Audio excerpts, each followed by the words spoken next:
El orgullo es un asunto del corazón. No solamente los ricos y poderosos pueden ser orgullosos, sino el hombre que vive en una total y absoluta pobreza y miseria puede tener orgullo en su corazón. Dios les bendiga, hermanos. Estoy contento y agradecido con el Señor por la protección que mantiene sobre nuestras vidas y oramos a Dios que esta misma bendición repose sobre cada una de sus familias, sobre cada una de sus vidas, y permitimos que el Espíritu Santo tome esta palabra que vamos a estudiar el día de hoy y la siembre en nuestros corazones para que produzca fruto de alabanza en nuestras vidas para nuestro Señor. Así es de que quiero que tome su Biblia, por favor, tome su lápiz, su papel, para que pueda hacer notas y podamos aprender juntos una vez más de la palabra del Señor. El orgullo es un asunto del corazón. No tiene nada que ver con nuestra posición socioeconómica. Decíamos, hay hombres que son ricos y son orgullosos, pero hay hombres y mujeres que son pobres y son también orgullosas. No es que una persona que no use zapatos y ande siempre en sandalias, en guaraches, que no tenga buena ropa, que no gaste dinero en hoteles y que no gaste dinero en lujos, no significa que es humilde. El orgullo y la humildad son asunto del corazón y no de lo que tenemos o no tenemos. El día de hoy vamos a terminar la serie que hemos estado estudiando los días miércoles, que hemos titulado El amor cuadrodimensional de Dios. Ya las semanas pasadas hemos hablado de 3 dimensiones. El día de hoy vamos a hablar de la última de las dimensiones que menciona el apóstol Pablo en Efesios capítulo número 3, cuando habla del amor que es alto, ancho, profundo y largo. Por lo tanto, le invito a que estudiemos el siguiente tema.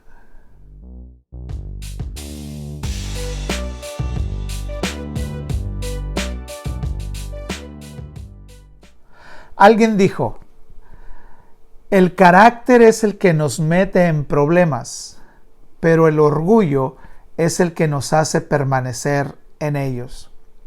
Hoy vamos a hablar sobre la altura del amor de Dios y vamos a tratar de demostrar que el amor de Dios es tan alto que no importa qué tan orgulloso pueda ser un hombre, siempre puede alcanzar misericordia si se arrepiente de su pecado. No hay nadie que se sienta o se crea tan grande a quien el amor de Dios no le pueda alcanzar. Pero vamos a comenzar entendiendo cómo se manifiesta el orgullo en nuestras vidas. Y lo vamos a hacer en base a la vida del hijo mayor de la parábola que estudiamos la semana pasada, del hijo mayor de la parábola del hijo pródigo. Por lo tanto, le pido que tenga la amabilidad de abrir su Biblia en Lucas capítulo número 5, versículos 25 en adelante. Dicen de esta manera: y su hijo mayor estaba en el campo, y cuando vino y llegó cerca de la casa, oyó la música y las danzas, y llamando a uno de sus criados le preguntó qué era aquello. Él le dijo: tu hermano ha venido y tu padre ha hecho matar el becerro gordo por haberle recibido bueno y sano. Entonces se enojó y no quería entrar. Salió por tanto su padre y le rogaba que entrase. Mas él respondiendo dijo al padre: oh padre, he aquí tantos años te he servido, no habiéndote desobedecido jamás, y nunca me has dado un cabrito para gozarme con mis amigos. Pero cuando vino tu hijo, que ha consumido tus bienes con rameras, ¿has hecho matar para él el becerro gordo? Él entonces le dijo: hijo, tú siempre estás conmigo, y todas mis cosas son tuyas. Mas era necesario hacer fiesta y regocijarnos, porque tu hermano era muerto y ha revivido, se había perdido y es hallado. Vamos a comenzar a ver cómo la condición orgullosa del hijo mayor en esta parábola se manifestó, porque se manifiesta de 2 formas. Primero, se manifestó en su enojo. Algunos sinónimos de la palabra enojo que se usa en este pasaje son molestia, El hijo sintió molestia, no se sintió cómodo con lo que el padre estaba haciendo con su hijo menor. Él sintió enojo, sintió ira, cólera, furia, rabia, berrinche.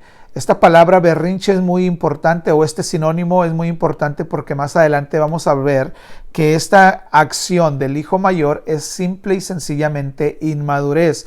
Es claro que es un berrinche de este hijo mayor. Irritación, sintió irritación con lo que el padre estaba haciendo. Todos nosotros sabemos que el coraje tiene el poder de enceguecernos. Tiene el poder de bloquear nuestra capacidad de raciocinio. Tiene el poder de hacernos no pensar. Cuando una persona está enojada, cuando una persona siente ira, es capaz de hacer cosas sin pensar en las consecuencias que traerán sus acciones. De ahí que muchas personas, cuando están gobernadas por la ira, por el coraje, han sido capaces de matar. Han sido capaces de asesinar a su esposo, a su pareja, a sus padres, a sus hijos, a su vecino, a su compañero de trabajo, a sus maestros, porque son enceguecidos por el coraje. Y cuando el coraje se baja, cuando las emociones son controladas, entonces vuelve la capacidad de razonar y se preguntan: ¿qué hice? ¿Cómo fui capaz de meterme en estos problemas? Bueno, todos sabemos que cuando estamos enojados es el peor momento para tomar decisiones, por esta capacidad que tiene el enojo de hacernos tomar o hacer cosas sin pensarla. En el caso del hijo mayor, el coraje toma control sobre la vida del hijo mayor porque no entiende lo que el padre está haciendo. No entiende las razones por las que el padre hace fiesta. Esto nos habla de mucha gente, hermanos, que están enojadas con Dios, que manifiestan su coraje hacia Dios, que se apartan de Dios porque en algún momento particular de sus vidas experimentaron alguna pérdida, sufrieron alguna desgracia, tuvieron algún problema, algún accidente, alguna situación que no entendieron por qué Dios lo permitió, o por qué Dios actuó como actuó, o por qué Dios hizo lo que hizo. Y como no lo entienden, se llenan de ira, se llenan de coraje y terminan retirándose de Dios. Muchas personas son las que se enojan con Dios porque no entienden lo que Dios está haciendo. Estas personas que se molestan con Dios, que se enojan con Dios, como el hijo mayor con el padre, lo hacen porque miden las acciones de Dios desde su perspectiva egocéntrica, desde sus estándares morales egocéntricos. Ellos juzgan las acciones de Dios desde su perspectiva particular y desde su forma de ver las cosas. En los versículos 29 y 30 leemos que este hijo mayor respondió al padre y le dijo: he aquí tantos años te he servido, nunca te he desobedecido jamás, y nunca me has dado un cabrito para gozarme con mis amigos. Pero cuando viene tu hijo, que ha consumado o ha consumido tus bienes con rameras, has hecho matar para él el becerro gordo. Esta era la perspectiva que tenía el hijo mayor. Él no podía ver la situación de otra forma. Él es incapaz de ver la situación desde la perspectiva de Dios. Él quiere que el padre vea la perspectiva desde su punto de vista, que vea la situación desde su punto de vista. ¿Y cómo es posible? Él quisiera que el padre pensara: ¿cómo es posible que voy a matar este animal tan especial para un hijo que ha gastado todo lo que ha gastado si no se lo he dado a mi hijo que siempre ha estado conmigo? Él quiere que vea a Dios, o el padre de la parábola, la situación desde su perspectiva. ¿Por qué? Porque ese es su punto de vista.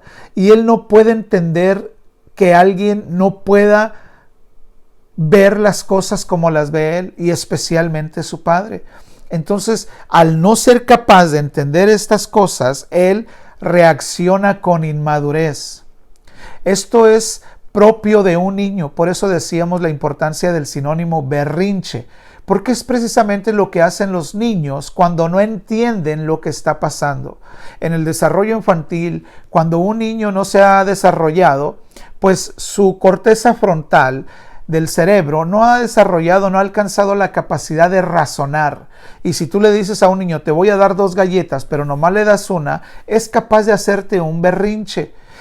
Si tú le dices a un niño, te voy a llevar al parque, pero no lo llevas, es capaz de llorar, es capaz de enojarse por cosas insignificantes, por su inmadurez, porque no es capaz de razonar, no puede ver las cosas desde el punto de vista de un adulto que se le salió un compromiso, que no tenía planeado, que pensaba llevarlo al parque, pero recibió una llamada que necesita reportarse a trabajar. El hijo no entiende esas cosas, simplemente desde su punto de vista egocéntrico, desde su punto de vista particular y propio, no entiende cómo el padre es capaz de fallarle y es capaz de hacerle un berrinche porque no le dieron sus 2 galletas que le habían prometido, sino una. No lo llevaron al parque como le habían prometido el día de hoy, sino hasta mañana. El hijo mayor está mostrando que es orgulloso e inmaduro.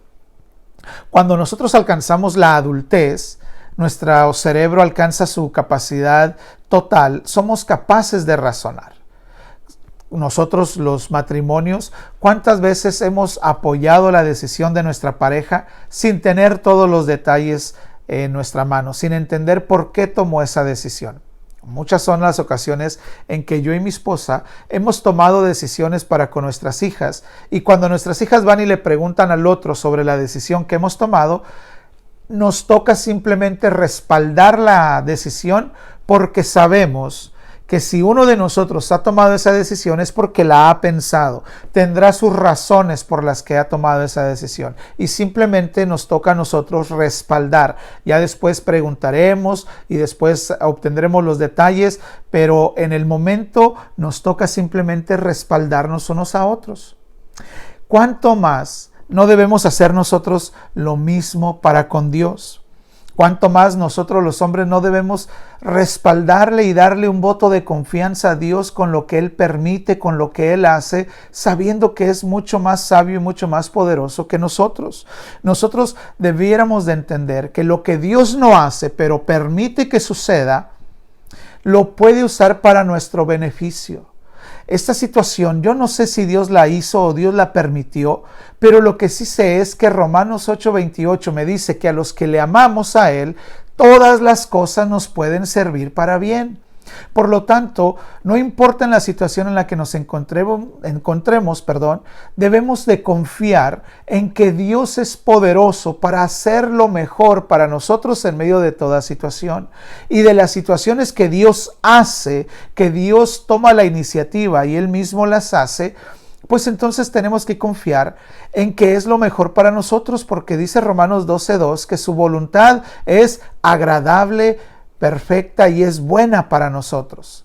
Por lo tanto, si nosotros nos podemos apoyar en un matrimonio, en una pareja, ¿cuánto más no debemos de respaldar a Dios en todo lo que permite y en todo lo que hace, sabiendo que todo lo que Él hace para nosotros siempre será bueno?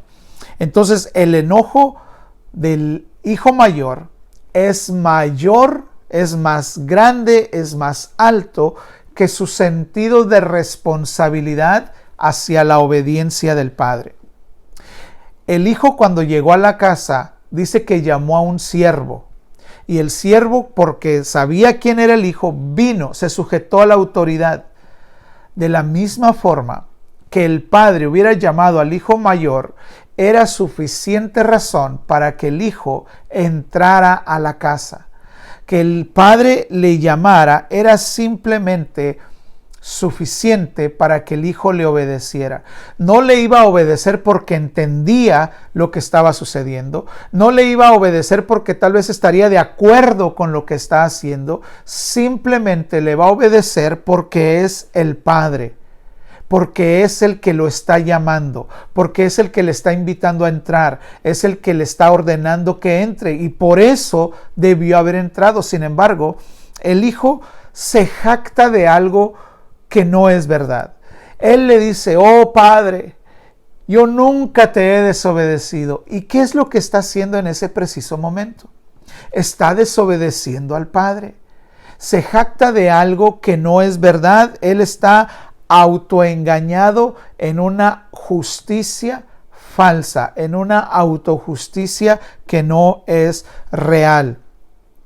Él aprovecha esta situación que se está dando entre el hijo menor y el padre y él mismo para excusar su molestia, para esconder la verdadera razón de su enojo con el padre.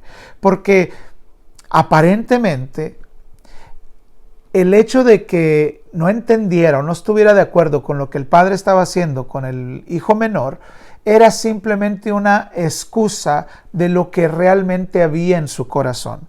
Porque él le dice claramente al padre: a mí nunca me has dado nada para ir a celebrar con mis amigos.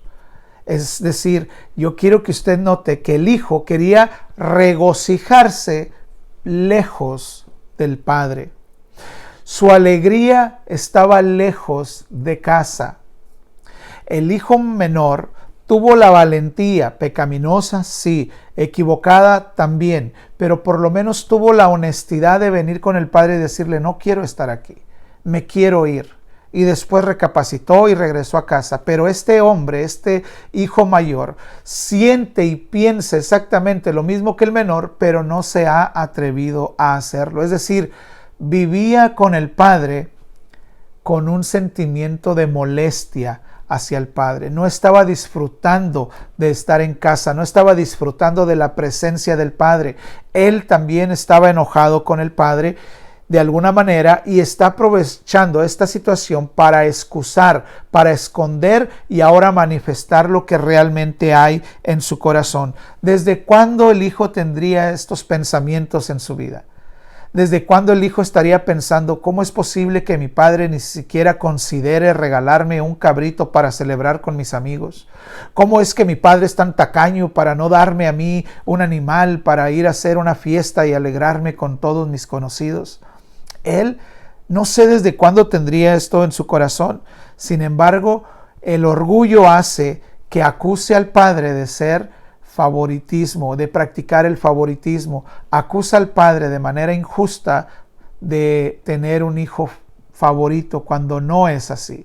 Y lo demuestra el accionar del padre para con su vida. Sin embargo, este hombre está manifestando su orgullo a través de su coraje. La segunda forma en que este hombre manifestó su orgullo es a través de su necedad. El hijo mayor no solamente manifestó su orgullo a través de su coraje, sino que además lo muestra al negarse a entrar a la casa. Esto es claramente un problema de orgullo en su corazón. Porque cuando se niega, cuando se enoja y se niega a entrar a la casa, piensa que tiene la razón y que el papá está equivocado. Piensa que es capaz de enseñarle o de corregirle las acciones al padre y marcarle un camino diferente que debió haber tomado. En su orgullo él se siente que es más inteligente y más sabio que su propio padre. ¿Acaso no es verdad que la gente que se siente o que es orgullosa se siente más inteligente que Dios? ¿Acaso no es verdad que la gente niega que las verdades bíblicas sean prácticas en el estilo de vida que llevan? Por ejemplo, piense usted en un hombre rico que es orgulloso. ¿Cómo puede ser posible que espere Dios que yo me humille y pida perdón a mis enemigos? ¿Cómo puede ser que Dios espere de mí que sea bofeteado y que ponga mi otra mejilla? Él se cree más sabio que Dios al decir: eso no es práctico, eso no es posible dentro del mundo en el que yo me muevo. En mi mundo tienes que ser determinado, tienes que ser feroz, tienes que estar dispuesto a progresar, que suceda lo que suceda, te lleves a quien te lleves, tú tienes que estar determinado a hacer y lograr el éxito en tu vida. Ellos creen que son más sabios y que tienen un camino mejor que el que Dios ha marcado. Esto implica que su corazón es orgulloso, pero no solamente los ricos, los pobres también. Hay gente que son pobres, que no tenemos nada, que andan en las calles, sin embargo en su corazón están enojados, están orgullosos con Dios, pensando: si Dios me hubiera dado esto, no estaría en esta situación. Si yo tuviera esto, no estaría en esta situación. Y creen que son más sabios que Dios y parecen ser capaces de corregir las decisiones de Dios. Esto no es así, esto simplemente es una manifestación del orgullo en el corazón del hombre. Cuando el padre en la parábola sale a buscar al hijo para que entre a la fiesta, el hijo lo toma como una señal de debilidad del padre. Y no era una señal de debilidad, era una señal de humildad de parte del padre para darle la oportunidad de actuar como se esperaba que actuara el hijo mayor. La manera en que todo mundo esperaba que el padre actuara es que desde la mesa de honor en la fiesta mandara a llamar a su hijo el mayor.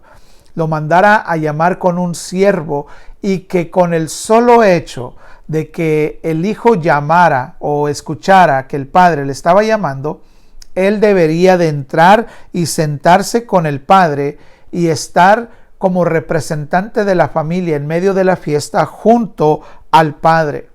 Pero cuando el hijo mayor ve que el padre no lo manda a llamar, sino que él decide salir a buscarlo, lo toma como una debilidad. Y cuando él se niega a entrar a la fiesta, se está negando a imitar la humildad del padre. El padre ya había mostrado su humildad con el hijo menor. ¿Recuerdan?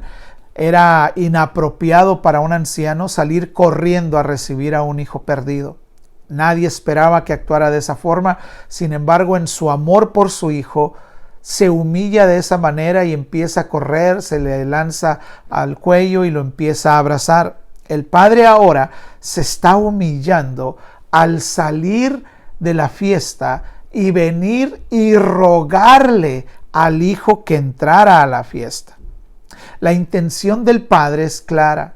La intención del padre es darle la oportunidad a este hijo mayor de entrar a la fiesta y tomar su lugar que le correspondía.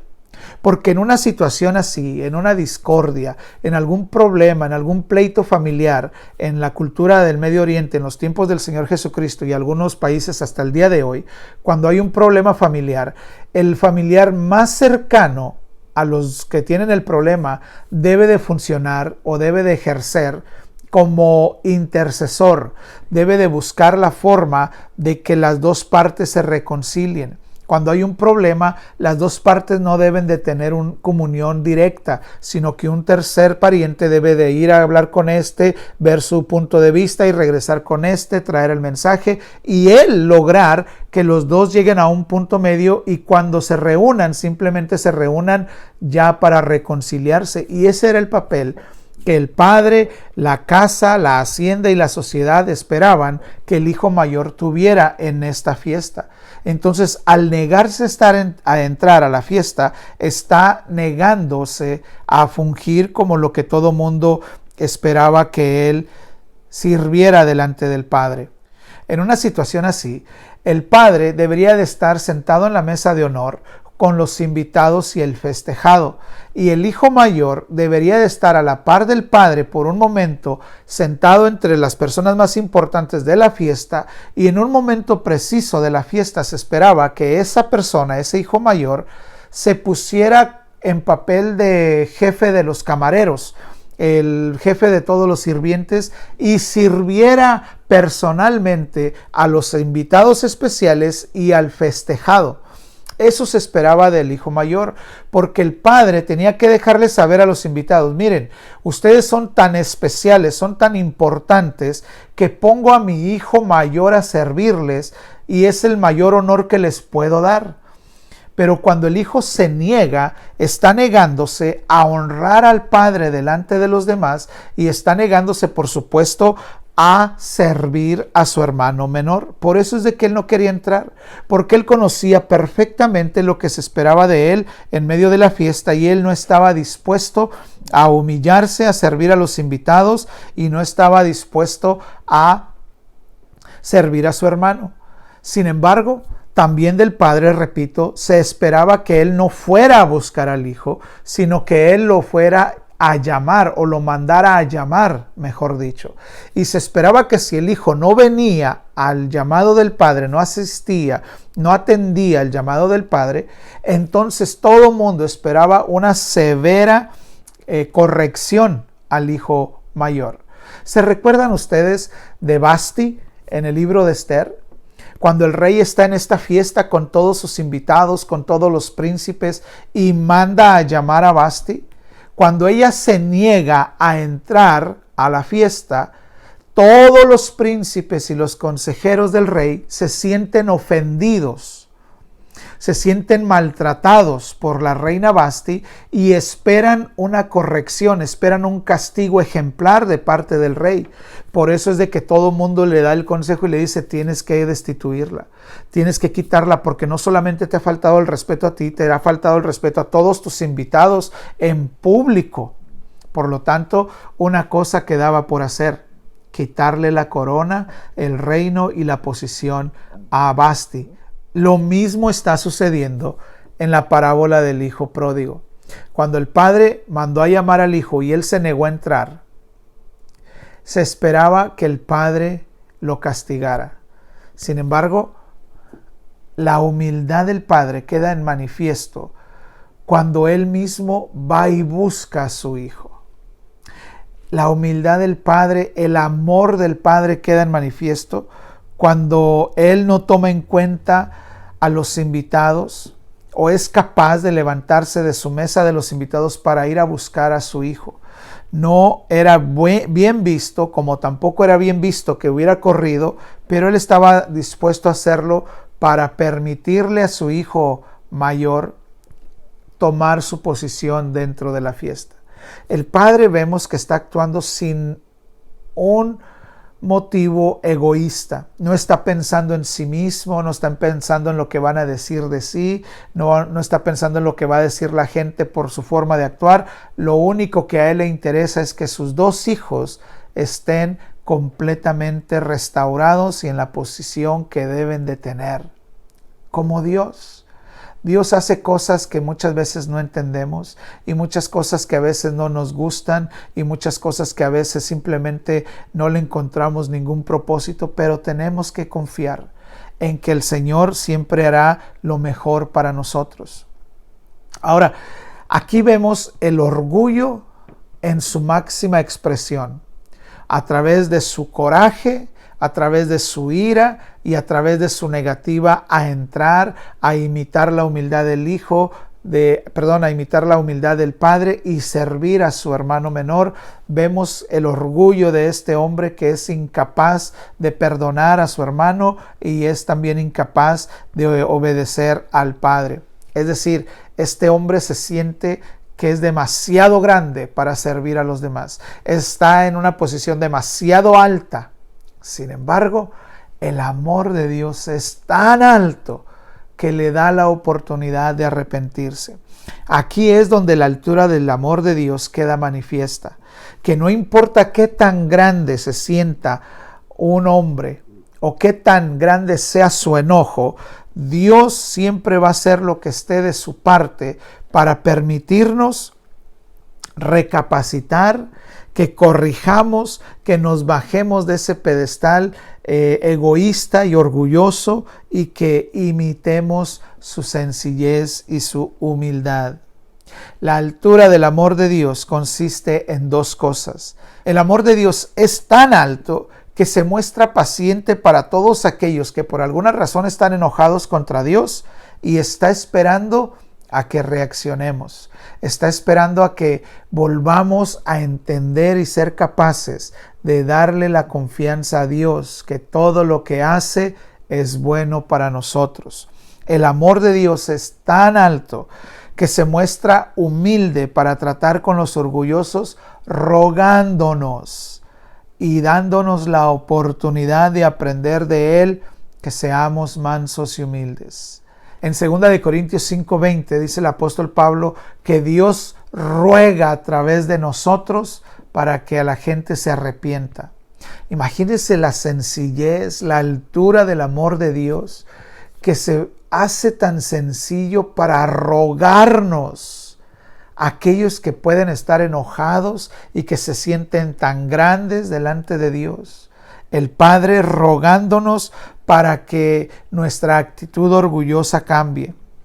Es cierto que una vez que el Padre haya rogado a los orgullosos y les haya dado la oportunidad de arrepentirse y ellos decidan permanecer en su enojo, en su ira, en su coraje, en su posición de orgullo y creerse muy altos y muy sabios y más poderosos que Dios, está claro que el Padre se aleja de ellos, porque también dice Salmo 138:6 que Dios a los orgullosos los ve de lejos. El capítulo número 4 del libro de Santiago, el apóstol describe perfectamente a un hombre orgulloso como el hijo mayor de esta parábola. Quiero leérselo porque seguramente que será de bendición para todos nosotros cómo el apóstol Santiago describe a esta persona orgullosa que está aferrada en su forma de pensar. Dice el capítulo 4 de Santiago: ¿de dónde vienen las guerras y los pleitos entre vosotros? ¿No es de vuestras pasiones las cuales combaten en vuestros miembros? Codician y no tienen, como el hijo codiciaba pero no tenía. Matan y arden de envidia y no pueden alcanzar. Combaten y luchan pero no tienen lo que desean porque no piden. Y cuando piden, no lo reciben porque lo piden mal para gastar en sus propios deleites. Almas adúlteras, ¿no saben que la amistad del mundo es enemistad contra Dios? Cualquiera pues que se quiera ser amigo del mundo, se constituye en enemigo de Dios. El hijo mayor estaba aferrado en su forma de pensar y esto lo hizo enemigo de su padre.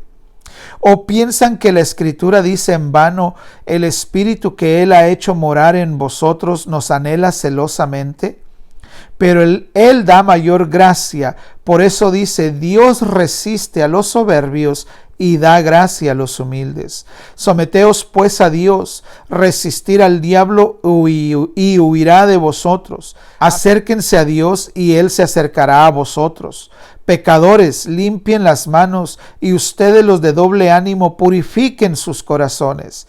Afligidos y lamentad y lloren, vuestra risa se convierta en lloro y vuestro gozo en tristeza. Humillados delante del Señor, y Él los exaltará. Creo que la vida del hijo mayor queda reflejada en estos versículos, porque el problema, la guerra, la discusión, el pleito, el coraje con su padre era debido a sus pasiones, a que no pedía, y cuando pedía lo pedía para gastarlo en sus deleites. Era porque su corazón era orgulloso, era enaltecido, se creía más que el padre, se exaltó y no decidió humillarse. Ahora, volviendo a Lucas capítulo número 15, esta parábola tiene un final abierto. Lo que significa es que esta parábola nos da la oportunidad de decidir cómo termina. A muchos de nosotros no nos gustan los finales abiertos. En muchas ocasiones, cuando hemos estado en familia viendo alguna película, mi esposa siempre termina diciendo, ¡ay, qué final tan triste! O qué final tan malo tiene esta película, porque no dicen exactamente cómo termina la película, sino que te dejan la opción a que tú le des el final que tú quieras. Tú le das el final de que fueron felices o que no se arregló la situación, tú le das el final de que vivió, tú le das el final que murió, tú le das el final que tú decides. Creo que esta parábola es tan importante que el Señor Jesucristo intencionalmente la dejó con un final abierto, porque creo que esta parábola se vive todos los días entre nosotros. Creo que cada uno de nosotros tiene que darle el final. La actitud, la decisión que nosotros tomemos para con Dios será el resultado, será el final de esta parábola. Si nos aferramos a nuestra forma de pensar, si nos aferramos a nuestro enojo contra Dios, si nos aferramos a que Dios tiene que hacer lo que nosotros queremos y lo que a nosotros nos parece, pues nos quedaremos con nuestro orgullo y lejos de Dios. Pero podemos tomar la actitud de decir, Señor, tienes razón. Perdóname porque no he entendido lo que tú has hecho. Perdóname por mi actitud orgullosa. Y tomamos la actitud de humillarnos delante de Dios y entonces Él nos va a exaltar. Porque lo que el Padre en la parábola quería es que el Hijo se humillara para entonces meterlo a la fiesta y exaltarlo en público y decir, este es mi Hijo en quien tengo complacencia. Y Él les va a servir a todos en mi representación. Lo que el Padre quería era exaltarlo, pero Él se exaltó y el Padre lo tuvo que humillar. Ese es un posible final si nosotros nos quedamos con nuestro orgullo. Nosotros podemos humillarnos y aprender de la humildad del Padre para que nosotros podamos entrar en el gozo del Señor.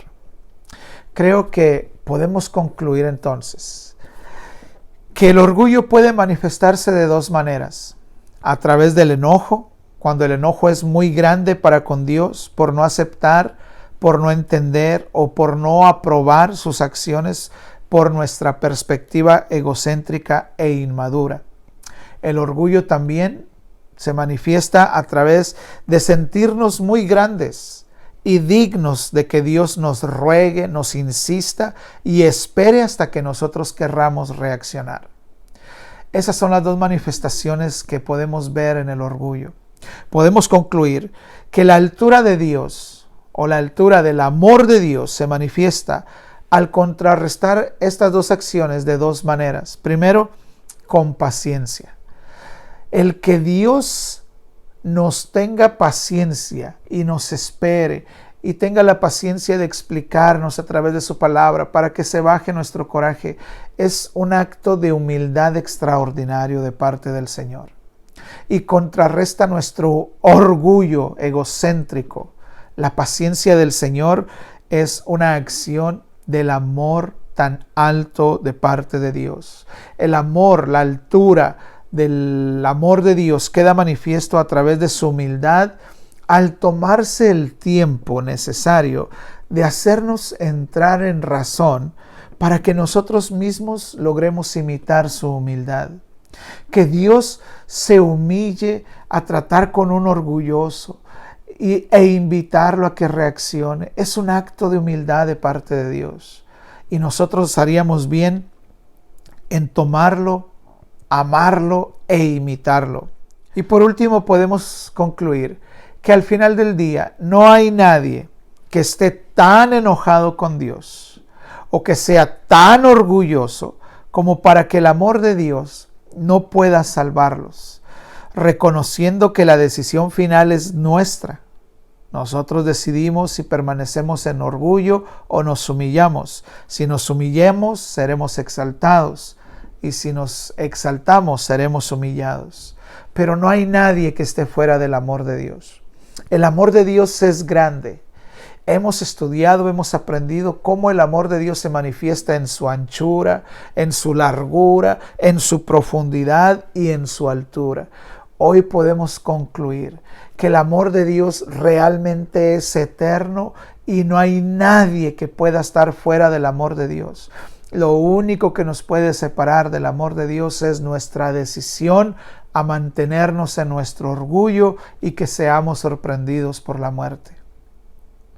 Cuando éramos pequeños cantábamos aquel coro: el amor de Dios es tan maravilloso. El amor de Dios es tan maravilloso, es tan alto que no puedo estar encima de Él, es tan ancho que no puedo estar afuera de Él. Y eso es una realidad. Bendecimos a Dios por su infinito amor. Bendecimos a Dios por el amor eterno con lo que nos ha amado. Bendecimos al Señor porque nos ha prolongado de su misericordia. Oro en el nombre de Cristo Jesús para que el Espíritu Santo nos dé conforme a las riquezas en su gloria, el que podamos ser capaces junto con todos los santos de entender cuál es la anchura, cuál es la altura, la profundidad y la largura del amor de Dios, y que el amor de Cristo gobierne nuestros corazones. Oro en el nombre de Jesús por todos aquellos que están enojados con Dios, para que el Espíritu Santo redarguya sus corazones y podamos rendirnos y humillarnos delante de Dios. Oro a mi Dios para que nos haga entender a todos y cada uno de nosotros que somos simplemente siervos de Dios, que no somos entre nosotros grandes, que ninguno hay entre nosotros que se sienta orgulloso para enseñorearse sobre los demás. Oro en el nombre de Jesús para que todos practiquemos e imitemos la humildad del Señor. Oro para que en nosotros haya la misma actitud que hubo en Cristo Jesús, el cual, siendo igual a Dios, no escatimó el ser igual a Dios, sino que se humilló despojándose de sí mismo, tomando forma de siervo, forma de hombre, y estando en esa condición se humilló hasta lo sumo y fue obediente hasta la muerte. Que haya en nosotros esa misma actitud, que el Espíritu Santo permita y nos ayude a que tengamos esa actitud de humildad. Oro en el nombre de Jesús para que en medio de esta situación en la que nos encontramos podamos ser capaces de confiar y de creer que todo está bajo control de Dios y que en su infinito amor Él hará todo lo que sea bueno, agradable y perfecto. Oro para que Dios nos dé esa capacidad de entender. En el nombre de Cristo Jesús. Mis hermanos, les bendigo en el nombre de Jesús y declaro sobre ustedes la bendición sacerdotal. Jehová Dios te guarde y te proteja. Que Dios haga resplandecer su rostro sobre cada uno de ustedes y tenga de ustedes misericordia. Que mi Dios haga resplandecer su rostro sobre sus familias y ponga en sus hogares y en sus vidas paz. En el nombre de Jesús. Amén.